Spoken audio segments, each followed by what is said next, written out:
Hello guys, Chris here and welcome back to another Sunday video. In this one, my friends, we're gonna be testing a GeForce GTX 570 in 2022. It's not the RX 570, by the way. Now, as you can see, this is an EVGA graphics card and it only has 10 years of warranty. So unfortunately, it's out of warranty already because it came out in 2010. Yeah, 10 years, dude. What the hell? Now, this is what the graphics card looked like out of the box. So a blower-style cooler from EVGA. I like blowers. And this is what the card looks like right now. Very beautiful Arctic Accelero cooler on it. It's the +2 version. You can read it right there, I think. It even has the tiny little heat sinks right there, like my GTX 1070 Ti. Where are you focusing, camera? So yeah, this 570's owner decided to swap the coolers because, well, the Fermi architecture is known to be very hot, and well, this actually keeps the card very, very cool. And yes, guys, I said the owner of the card, who is not me, by the way, because this was actually borrowed from a subscriber. Now, let's go over the specs real quick. It's based on the Fermi 2.0 architecture. Unlike the 400 series, this is a little bit more efficient and it doesn't heat up as much, so it's not a thermal reactor or nuclear reactor, you know. It still consumes a lot of power at 219 watts, but it has the same amount of CUDA cores as the GTX 480, which is 480 CUDA cores, interestingly. The 570 has 1.28 gigabytes of memory, GDDR5, and it came out at $349 US. Let's install this beauty in the system and see how it plays some games, shall we? And it's desktop time. GeForce GTX 570 showing up there in MSI Afterburner, along with the latest Nvidia drivers available to it, which are already 4 years old. You can check out all of the GPU specs here in Tech Power-Ups GPU-Z, and today we're not pairing it with a Ryzen 9 5900X as usual, because that machine is running Windows 11 and it doesn't support Fermi GPUs. At least these mainstream Fermi GPUs, because I tested the Quadro 2000 a couple of weeks ago and it worked. Weirdly. So we're pairing it with an i5 4590 CPU, which came out in 2014. It's from the Haswell architecture. Over on the left in Task Manager, you can see the i5 once again, and the 16 gigabytes of DDR3 1600 MHz dual channel that we're using. Let's get into the games now. And first up is Rust at 1080p resolution, graphics quality set to 1, render scaling set to 100%, and these are the settings, kind of like competitive, but not really, I guess. I never know what competitive settings are in this game, but yeah, they look okay, as you can see. No very bad looking textures, and it runs really well, at least over here. Look at that. So we got more grass around here, dropping into the 50s at times. There's a bear there. Oh boy. Okay, I don't like that. Let's go this way then. But there's a huge forest right there, and I want to see the FPS inside of a forest because it's intensive. Oh, also, guys, whenever you tab into the inventory, it drops into the 30s, by the way, so that's normal in Rust. Oh, nice. Oh, hi. No, what? Do you really want to do this now? You know what? We don't need this anymore, right? Sorry. Go away. GPU utilization is at 99% and the CPU is not a bottleneck, so we would see exactly the same FPS and the same results with the 5900X. That's why I usually test with the 5900X, because it doesn't really matter, okay? And we only have 16 gigabytes of RAM here in this system as well. It's using 14 gigs at the moment. Not bad. Very smooth, very playable indeed. I could have a ton of fun like this. Can we actually approach him without him noticing us, guys? He hasn't noticed us yet, guys. Oh boy, he's probably gonna notice us now, because the water makes more noise. Okay, wait. We're doing this, guys. We're doing this. Oh boy. Hello! Oh, bastard! Okay. Okay. He's scared now. Look at him. Battlefield 4 is next. 1080p resolution, high settings preset. This is a 2013 game, so it should run pretty well here. And look at those FPS. This is actually really good. 70s. Honestly, I was expecting a little bit less here coming from a GTX 570. This is nice. Oh boy. I think that I used to play this game with around these FPS as well with the FX 6350 and GTX 760, and the 760 is a lot better GPU than this, but I was CPU bound at the time, so it does drop a little bit into the 50s at times, but not a problem. This is a 64-player server, by the way, and the i5 is also handling it like a champ. Of course, at this time, games didn't really use more than 4 cores, so no problem for the little i5 here. Actually tested it on medium settings at first, and the i5 was only good for about like 110 FPS, 120 at times, and it was bottlenecking this card a little bit, so I chose high settings because of it. But there you go. Now you know that at medium settings you can have a high refresh rate experience here in BF4. Alright, one down there. Okay. Oh, there's another one here. Really close. Come on. Come on. Alright, got him. Good, good, good, good. Come on, nice. It's almost ending, guys. 6 tickets left on the enemy team. We're gonna win this one. Perfect stuff. Really, really nice experience here. And now something more recent. This is Red Dead Redemption 2 at 720p using the lowest settings. As you can see, TAA is still on high because I can't really change it. And the biggest problem with Fermi GPUs is that they suck in DirectX 12 titles. They do support DirectX 12 through the drivers, actually, which is very interesting and amazing, actually. But yes, it runs like this. VSync is not enabled. We're still getting like kind of locked FPS. GPU usage is never maxed out. I've seen the same thing with the 5900X as well. It's not the i5, by the way. Bob is actually just doing something. Yes, stop making noises, Bob. Thank you very much. It's just not playable whatsoever because the game can't really properly utilize the GPU. And now CSGO, we're playing this one at 1080p, low settings. All right, we got 5 minutes of this deathmatch to go. Okay, all right, we're good. Oh my gosh, okay, we're good. These FPS are very, very nice indeed. As you can see, guys, the 570 can still provide a high refresh rate experience here in CSGO. Very competitive indeed. Oh boy, oh boy. Okay. I was pushing my luck there with 6 bullets. Now we got him. Okay, revenge, my friend. There we go. Why am I always in this place now? Gotta get out of here, explore the map a little bit, you know? There we go. That's an AFK guy. It doesn't count. But yes, it doesn't stutter whatsoever. To be expected. This is an old game as well, but it has received a ton of updates and it's performing a lot worse than it used to. But still, not a problem for the little GTX 570 and i5 combo. The i5 can be a little bit of a bottleneck sometimes. GPU utilization is not always at 99%. But still, it provides a high refresh rate experience and you can enjoy this game a lot and achieve a high rank playing with these components. I gotta hit those headshots with this gun. Almost. Got him. Okay. It's so smooth, guys. It's just butter, basically. I can have a lot of fun with these specs. I don't feel at any disadvantage here with a 12-year-old GPU. You don't need a 3090 to play CSGO, okay?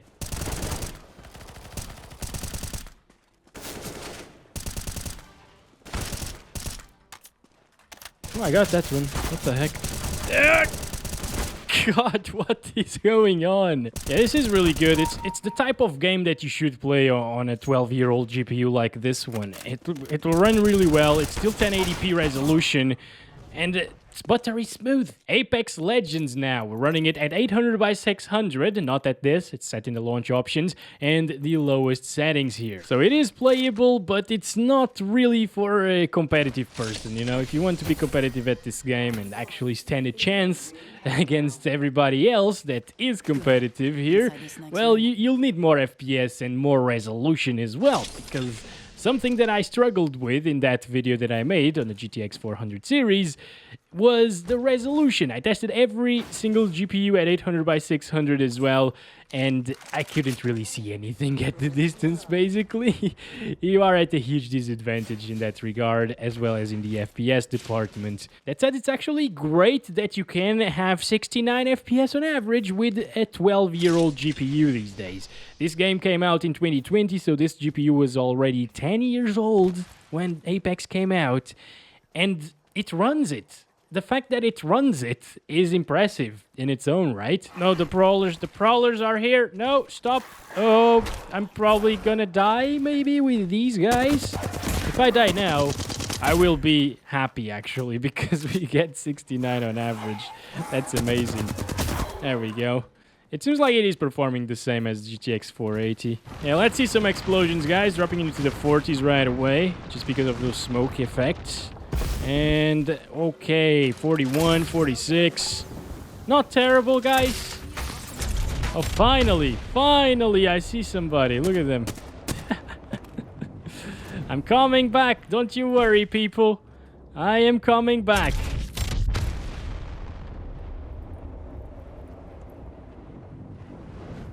Where are they? Did they leave? Come on. Oh, there they are. Alright. I am probably gonna die now in just a little bit. Oh, nice. I got this.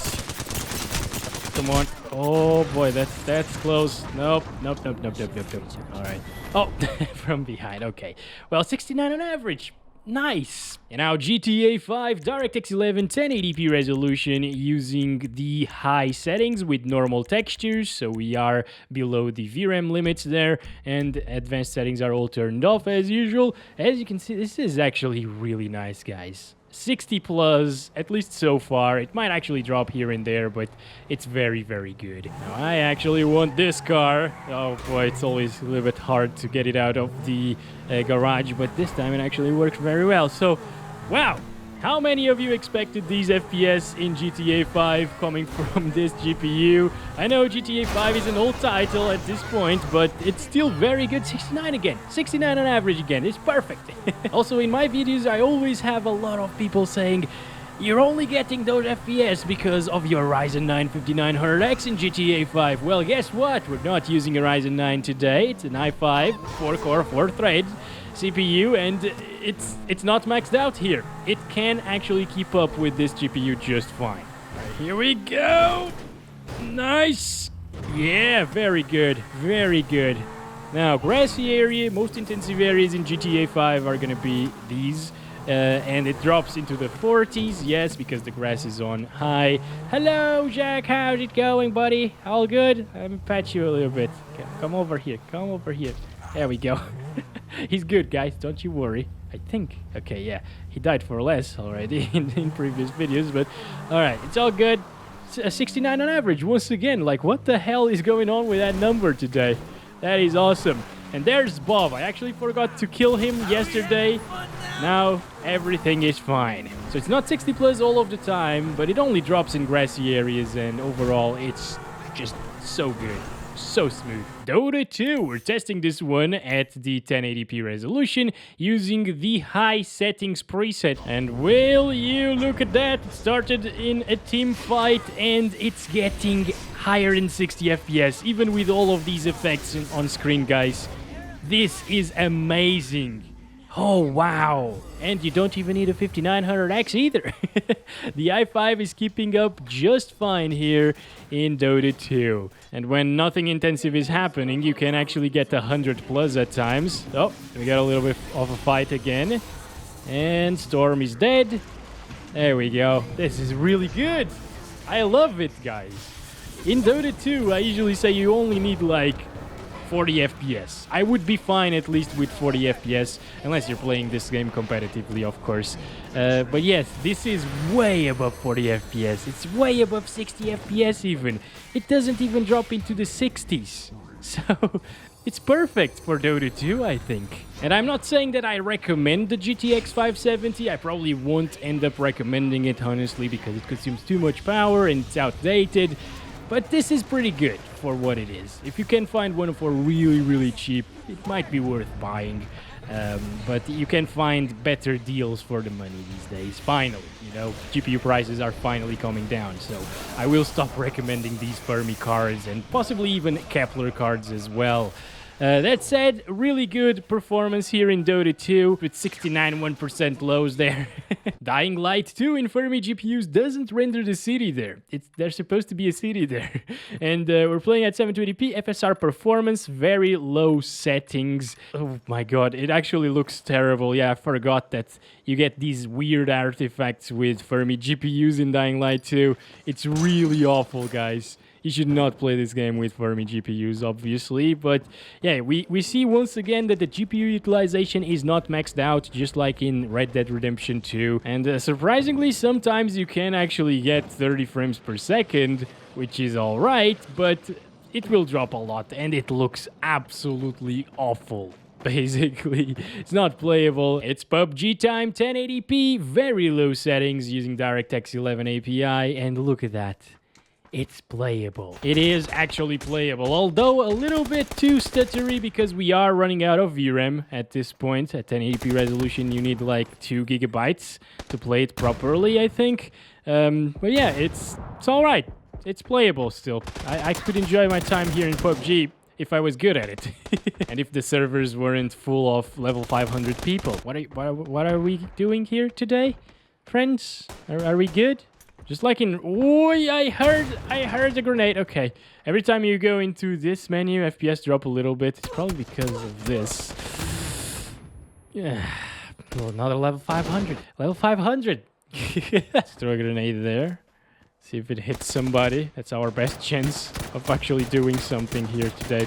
Yeah, that's not gonna happen. I'm gonna rage quit a little bit because I really hate this. There's an AFK guy. Oh, come on, that was my kill. Right, oh, what am I doing? Oh boy, I can't control the recoil, but I can't tap either. So, all right, here we go. First kill. Are we good? No, we're not. There's another one here. Okay, nice. We're doing something in this one with less FPS, so FPS don't matter. What matters the most is the skill of your enemies. Oh boy, we're doing great this time. That's nice. Come on. Come on. Oh, am I hitting? Yes, I'm... Oh, these are my bullet holes. Okay. So for a 60 FPS experience, I suggest you to drop the resolution to 720p. That will definitely get it. But if you don't mind the 40-ish FPS experience, which I think is great in PUBG, this is pretty damn good. As you can see, I'm able to do some things here. Valorant is up next. We're playing at 1080p res using high settings, MSAA set to 4 times. That's the anti-aliasing, very intensive setting. I set it to 4 times because we are actually CPU bound in this game. You can see that the GPU usage is not maxed out. Oh my god, dude, I died 4 times already while saying that sentence. Jesus Christ, I can't do this! Why are these people so good? Alright, oh my, I just... What is happening today? Why, Valorant? Why did you put me against these guys? I can't do anything. Yeah. Oh my, even while doing that, I don't get it. Should I camp? What should I do? I died 9 times already. Ooh, finally got a kill there. I won a duel. Wow. Crazy, right, guys? I don't know what's happening here.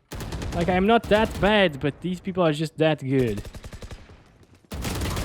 I guess I gotta put on my try-hard face and try really hard. No, that won't work. These guys just pre-fire like this. They're hearing my steps and they just turn the corners like this. It's stupid, dude.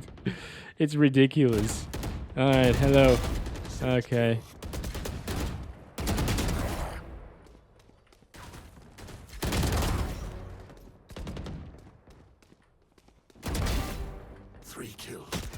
No! Getting the hang of it. Okay, I somehow got that. Maybe that was a streak of bad luck earlier.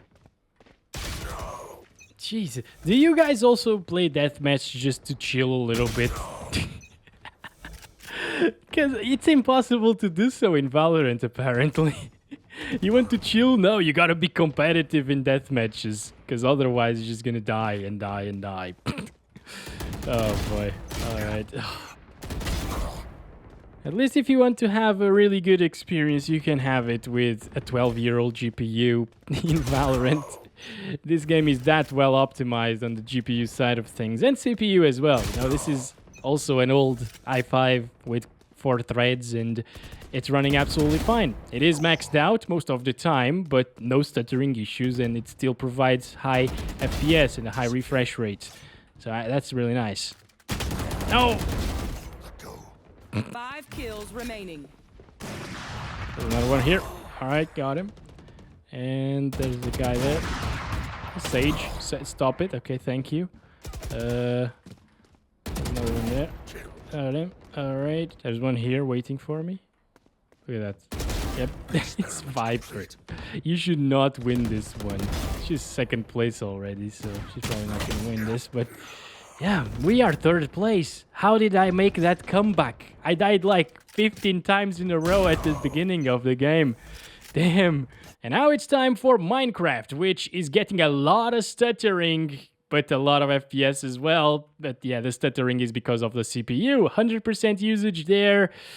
Yeah, you actually need a better CPU than a 4th Gen i5 for freaking Minecraft, dude. That is stupid. Okay, anyways, these are the settings. Maybe we should lower the chunks a little bit to 8, for example, so the CPU has a little bit less work to do. 1080p.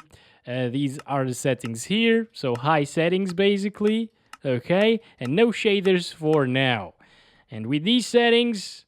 Oh, that's a lot more smooth. Holy crap. That is way better just by lowering the chunks a little bit. That is good now. Okay, still stutters, of course, because it has to render the chunks. But, okay, you can play the game after all with the 4th Gen i5. The game is not that well or unwell optimized. We're also using Optifine, by the way, version 1.18.2. And, oof, it's starting to load more chunks. CPU usage goes up to 100, and it stutters a lot. But if you're playing survival, you know, just walking around like this, things should load a little bit more smoothly because you're walking slowly and stuff. This is also an intensive area for the GPU, by the way. That's why we're seeing 90% usage there. Yeah, not bad. This is what we want to see after all, GPU benchmarks. So that's why I chose this area right here. Jungles are super intensive in this game.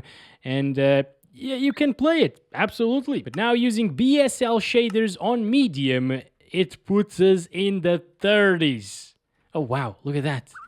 Oh, we got some parrots here. I remember them. It's Rupert, guys. How many of you have watched those Minecraft Bedrock Edition episodes that I used to make a long time ago? I named this guy Rupert. Holy crap, why are we getting 13 FPS now? Oh boy, the GPU can't handle it, guys. For more than like 30 seconds. Okay then, well that's very underwhelming. It's a little bit expected again because this GPU is so old and the shaders are kind of new, and yeah, some things might be super intensive for these cards to handle. Rainbow Six Siege now at 1080p using low settings and 50% render scaling, but in this game it actually looks really good. And let's start counting the FPS. As you can see, this doesn't look like 50% render scaling. I don't know what Ubisoft does in Rainbow Six Siege. It looks really good. You can see some fuzziness, yes, but it's very minor, and I would take the huge FPS gains that you get by playing the game like this instead of playing the game at native resolution, honestly. Yeah, a lot of fuzziness there, but not a problem. You get very high FPS and it's a super smooth experience. Now with all of the characters on screen, it actually drops into the 60s and 50s, unfortunately. Okay, you might want to drop the resolution scaling or the actual resolution a little bit if you want to sustain 60 plus all of the time. But it's not really that big of a deal. I think you can actually enjoy this game very much with a GTX 570. And now it's Overwatch 2. I'm kidding, it's Overwatch 1, but it's the same as Overwatch 2 anyways. 1080p, medium settings, 100% render scaling there. And as you can see, this is actually pretty damn good, guys. This is an older title, I know, as many of other games that we tested here today. But, I mean, these are still popular games, although this is not really that popular anymore. You know what I find interesting about Overwatch? Is that they didn't really add much content throughout the years, and they just made a reskin of it with slightly better graphics and called it Overwatch 2. You know what, this is actually kind of a fun game to watch. I just wish they added more more maps and more characters. You know, more maps would be fine, honestly. More game modes or something, but they just didn't do anything with it. Out of all of the games that we tried today, this is the one that I am trying my best on for some reason. What does my ultimate do, actually? I totally forgot about that. Oh, we won! We actually did it. 91 FPS. Really good. And now Fortnite at the 1080p resolution using performance mode and low settings. And will you look at that? We're getting 100 FPS and we are massively CPU bound in this one. GPU usage is nowhere near maxed out. So the GTX 570 would be capable of getting around what, like 150 FPS on average probably. That's inside of the bushes. Usually things become a little bit more intensive. But yeah, it is actually dropping, but GPU usage is not going up, weirdly. Wait, why is the river with so many colors here today? I don't understand. Like, what the heck? It's probably something to do with the new season and the video that I didn't watch at the beginning of the game. Yes, okay. So we're here. Very nice place. Probably the back of our thumbnail, actually, because it looks so interesting with all of these colors. All right. Yeah, guys, it is solid. Well, the thing with Fortnite is if you played a few more games, like matches, you know, it would become a little bit less stuttery with every single one of them. And yeah, you wouldn't really see that much stuttering by the third or fourth game. So there's that. I unfortunately don't really have time to do that because it's already 2 p.m. and it's Sunday today. I waited so long for this game to load. Now, as I know, a lot of you will ask for Forza Horizon 5, which is running right now. Cyberpunk 2077 and Call of Duty Warzone. I am here to tell you that unfortunately this graphics card doesn't work in any of them. Forza will crash after loading for some reason, and the other ones don't even launch whatsoever. So that's it. That's what you get with a 12-year-old GPU, basically. You can't expect it to run everything, right? So that's it. Let's go to the conclusion now. So, do I recommend the GeForce GTX 570 in 2022? I do not recommend it. I think Fermi is just too old these days for me to recommend it. You know, it's outdated, it doesn't have the latest drivers anymore, it can't even open many recent titles, and when it can open recent titles, they look like literal crap. Dying Light 2. Yeah, I think it's time to let old Fermi rest and not recommend it anymore. Although, if you can find one for like 20 bucks or lower, it's actually a decent deal, but it consumes way too much. Keep that in mind. But the problem is, these are going for like 50 to 60 euros or even more than that on the used market, and I think for those prices you can actually get something better.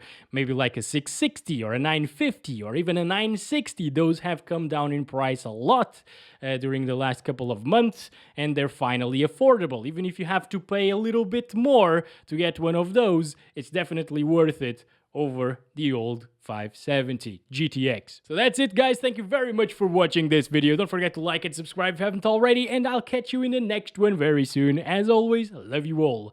Bye-bye.